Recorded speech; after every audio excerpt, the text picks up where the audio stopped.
রৌদ্র সেবা আছে তো রৌদ্র পাইতো না।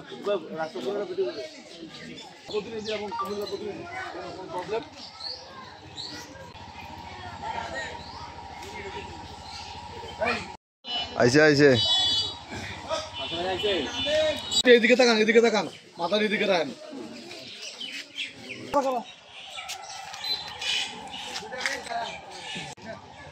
আচ্ছা আচ্ছা আচ্ছা, ঠিক আছে, আমি তাহলে আপনাকে নাম্বারটা দিচ্ছি।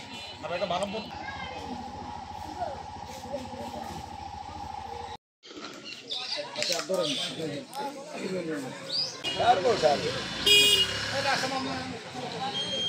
মানববন্ধন করা উদ্দেশ্য হলো এখানে একটা রাস্তা আমরা চেয়েছি তাদের বাড়ি থেকে, হরিপদ কর্মকারের বাড়ির থেকে। এটা 100 বছরের আগেও পুরনো রাস্তা। এটা এদিক দিয়ে হিন্দু মুসলমান সবাই চলাচল করে, স্কুলে বাচ্চারা যায়। এখন নতুন করে একটা বাংলাদেশ সেবাশ্রম মন্দির করা হয়েছে। প্রতি মাসে মন্দিরে কি অনুষ্ঠান হয়, তারপরে মাসিক বাৎসরিক একটা অনুষ্ঠান হয়। তো এখানে বাধা দিচ্ছে হরিপদ কর্মকারের ছেলে গোপাল কর্মকার। ওনার কর্মকার বাড়ি থেকে আমাদের বাংলাদেশ সেবা আশ্রম একটা মন্দির আছে, বিগত 100 বছর পুরনো এই রাস্তাটা। আজকের রাস্তাটা এখানে একজন গোপাল কর্মকার বলে একজন রাস্তাটা বন্ধ করে দিচ্ছে।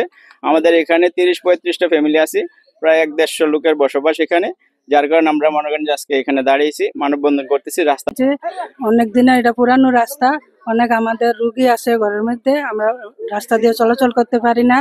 আমরা চাই দীর্ঘজন তাড়াতাড়ি এই রাস্তাটা আমাদের চলাচলের জন্য সুবিধা করে দেওয়া যায় আর কি। রাস্তা 100 বছর আগের রাস্তা, এই রাস্তা দিয়ে আমরা চলাফেরি করছি। এখন রাস্তার মধ্যে খুবই ভয় দিছে, আমরা চলতে পারি না। আশ্রম আছে, আশ্রম আমরা যেতে পারি না। এই কারণে আপনার কাছে আমাদের এই রাস্তাটা খুবই প্রয়োজনীয়। আমরা মনে করেন অসুস্থ হওয়াকালীনও আমরা হেঁটে রাস্তায় উঠতে হয়, আমরা অনেক কষ্ট হয়। সে খুব বকাবাদ্য করে এই রাস্তার জন্য, আর আমরা আসা যাওয়া খুব কষ্ট হইতেছে। এটা যে দ্রুত বেগে এটা তো আমরা পাই। বিশামালার রাস্তা, এটা প্রায় 150 বছরের রাস্তা।